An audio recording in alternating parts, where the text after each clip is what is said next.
Born and raised, and where you got your impressions on life and everything, where was that? Born and raised in New Jersey, the wine capital of the country.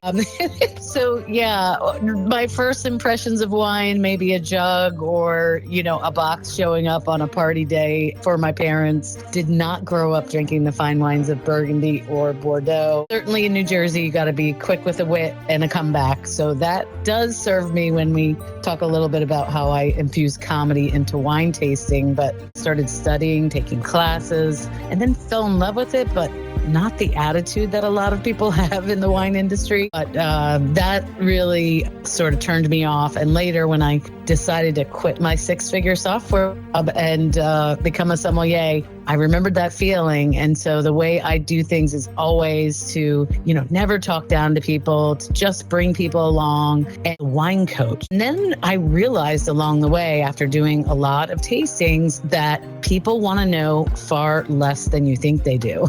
Yeah.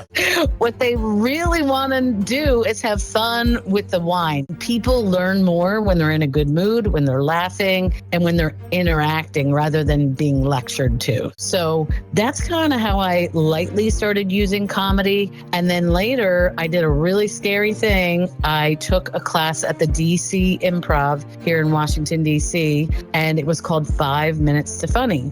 And basically a working comedian teaches a class, and they teach you how to create comedy. And your best, grounds for finding comedy is your own life. And guess what my stuff was about?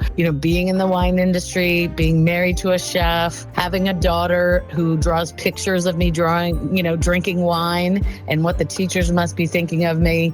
The graduation was performing that 5-minute set in front of a live audience. So I put together a one-woman show called Something to Wine About.